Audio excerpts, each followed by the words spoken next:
Good day, grade 11. So how are you today? So for today, we're going to discuss a new topic wherein we're going to find the mean, the variance, and the standard deviation of a probability distribution. Okay, class. So first, let us have the different formula in finding the mean, the variance, and of course, the standard deviation of a discrete probability distribution.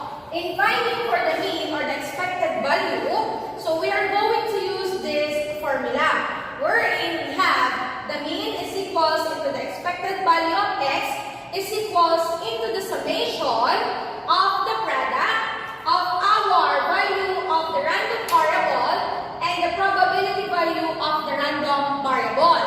While if you are going to find for the variance, so this is the symbol that we're going to use in finding the variance. Wherein the formula that we are going to use is the summation of the square of our value of the random variable and the probability of the value of the random variable minus the square of our mean. While in finding for the standard deviation, so you are just going to get the square root of your variance. Understanding our topic for today, let us have some example. For example, we have find the mean, the variance, and the standard deviation of the given probability distribution, wherein the value of our x is 0, 1, 2, 3, and 4. While the value of our p of x, or the probability of our x, or probability of the random variable, are 0.12, 0.25, 0.18, 0.35, and 0.1 respectively. So, in finding for the mean, the variance, and the standard deviation, we need to follow different steps. First step, we need to find first the mean of our given. So, like what I told you earlier, so we're going to use the formula wherein it is the summation of the probability of the random variable. So, we need to have this table. So, formulate a 3-column table wherein the first column is for our x. The second column is for our p of x. And for our third column is for the product of our x and our p of x.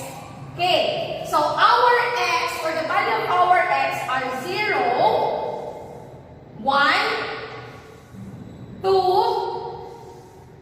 3, and of course 4.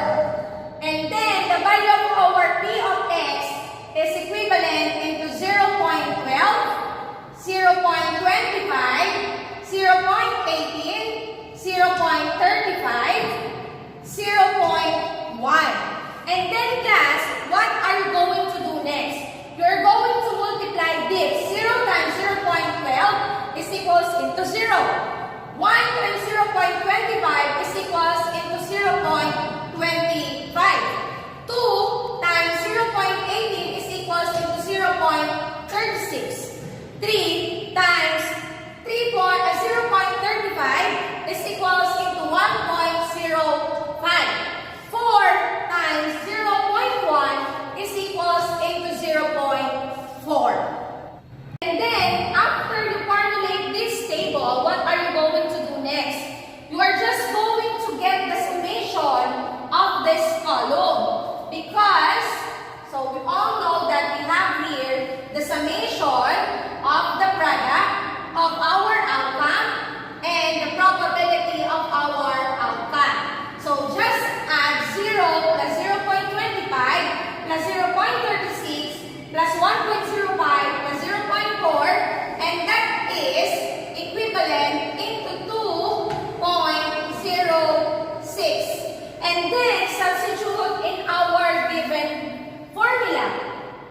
In finding for the mean, use the formula summation of the product of the outcome and the probability of the outcome. So we have the mean is equals into the expected value of x is equals into 2.06.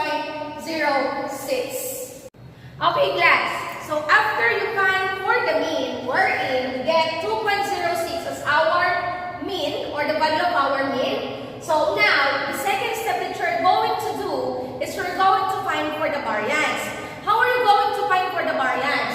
We are going to get the square of our outcome or make again a 4-column table where the first column is for your outcome, the second column is for the probability of your outcome, and the third column will be the square of your outcome, and the fourth column is for the product of the third column and your second column. So let us square our outcome. So the square of 0 is 0.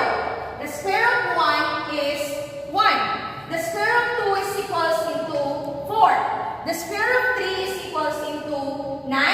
And the square of 4 is equals into 16. And then after that, you are going to multiply it 1 by 1. So 0 times 0.12 is equals into 0. And then 0.25 times 1 is equals into 0.25. 0.18 times 4 is equals into 0.72. 9 times 0.35 is equals into 3.15. 16 times 0.1 is equals into 1.6. And after that, you are going to get the summation of the square of your outcome and your probability of outcome. So 0 plus 0.25 plus 0.72 plus 3.15 plus 1.6 is equals into 5.72. Okay, class. So after you get the summation of the product of the square of your outcome and the probability of your outcome, wherein you find 5.72, just substitute it in our given formula. So find for the variance, wherein you have the value, you have 5.72 minus your value of mean is 2.06, but do not forget to square. Okay? So 5.72 minus the square of 2.06 is equals into 5.72 minus 4.24. That is the square of 2.06, 4.24. Then subtract 5.72 and 4.24, and the answer is equivalent into 1.48. So this is our variance. So we have the value of our variance as 1.48. And after you get the variance, get the standard deviation, just square root 1.48. And that is equivalent into 1.22. So this is our variance and this is our standard deviation. 1.22. Therefore, class, the value of our mean is 2.06, the value of our variance is 1.48, and the value of our standard deviation is 1.22. Class, so that is how you are going to find for the mean, the variance, and the standard deviation of a discrete random variable. If you have questions, do not hesitate to ask your teacher. Again, thank you.